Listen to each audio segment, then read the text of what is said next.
Eu achei que deveria falar porque, apesar de ser filho do Inocêncio, muita gente não me conhece pessoalmente. Muita gente que eu conheço aí, o pessoal fala, eu conheço você do Inocêncio Falar, da Ângela, do Instagram, não sei, das matérias que a gente escreve.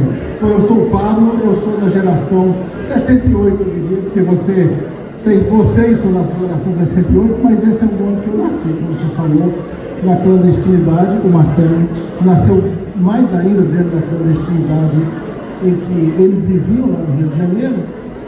E eu queria só contar um pouquinho do que foi crescer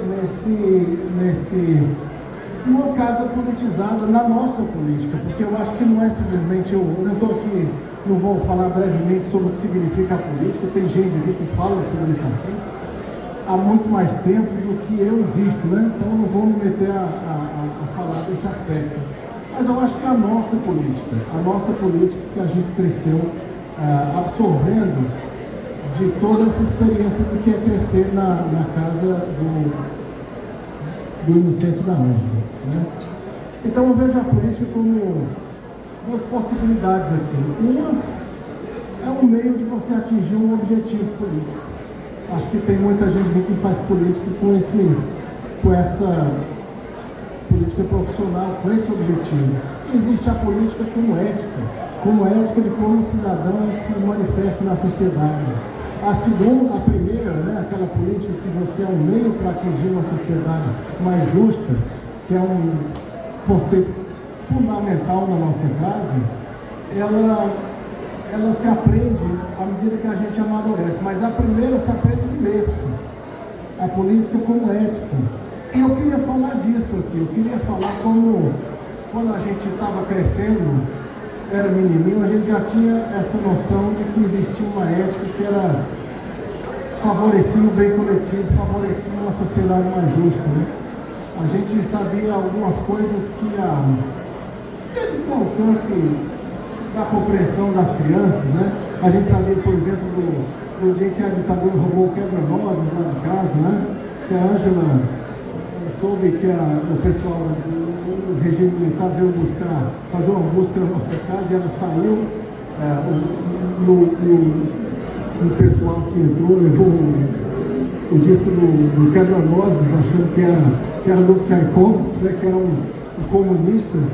Então desde cedo você percebe que a gente sabia que havia esse tipo de repressão. Você não poderia escutar um sujeito como um homem russo, que você já é perseguido simplesmente por ter esse gosto musical, pelo amor de Deus, porque isso aqui não é nem... Claro que nós, como filhos de todos vocês, como a minha geração, nós crescemos escutando, por exemplo, a história de uma gata, Chico Buarque. A gente sabia que nós somos pobres, mas nós somos livres. Então, havia dentro já de uma concepção infantil essa ideia da liberdade, essa ideia de que a gente tem que lutar por isso, tem que se comportar de acordo, né? A gente não falava muito de tortura.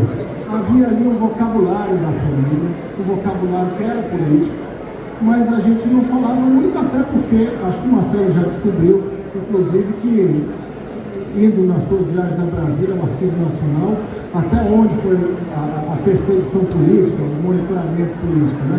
Então, acho que havia uma certa discrição ali do papai e da mamãe, de não entrar demasiado no assunto. Quando a gente foi falar desse assunto, eu era jornalista da BBC em Londres, eu fui escrever uma matéria nos 40 anos do golpe. 50 anos, né? 50 anos do golpe. E aí eu liguei para o tio Arlindo Soares, que o papai já falou aqui, todo o histórico dele, além de toda essa história que o Arlindo teve. O Arlindo foi companheiro de cela do papai, né? Então aqui o Arlindo, grande figura, né? E falei do Jair porque tinha uma história que os caras falavam, seu pai levou muita porrada na ditadura, quebraram um cacetete nos peitos dele. E eu queria saber se isso era verdade. Porque havia essa história, eu liguei, tio Arlindo, me fala uma coisa, é verdade isso? Aí o Arlindo falou, eu não sei não, mas o seu pai levava muita porrada, porque ele era rascunhão. ele respondia ao pessoal o pessoal que cuidava da cela. E às vezes o cara apanha tanto, né, desmaia tanto que apanha, né? Então, foi a primeira vez que realmente a gente começou a falar desde então, né, da questão da ditadura. Então, havia um vocabulário político que era, digamos assim, não nos tornar refém dessa história, refém, né, que a ditadura, claro, é fundamental para a história da nossa família, como um ato de resistência, como um ato de coragem contra um sistema opressor, mas não é um regime, mas a questão da ditadura não nos definia, não define a vida de vocês, né? Acho que isso sempre ficou muito claro. E a partir desse momento a gente começou a falar mais e surgiram outras histórias. Eu acho importante falar dessas outras histórias, que o Marcelo já mencionou aqui, porque o ato político ele se manifesta de várias outras maneiras. No caso aqui, a mamãe, né, que fazia a questão da mensagem, de levar, de fazer a mobilização, falar com as pessoas. O papai falava aqui de uma das suas irmãs que ia visitá-lo na prisão. Você me deixa falar dessa questão que é importante, alguém visitava na prisão, e a visita a um preso político, Zé Luciano, isso é um ato político, né? É um ato político. Você está se sujeitando ali a uma repressão que pode ser física, psicológica, que pode ser sexual, que pode ser de vários moral, né? Então, essas histórias foram saindo da nossa família e da sua forma de fazer política.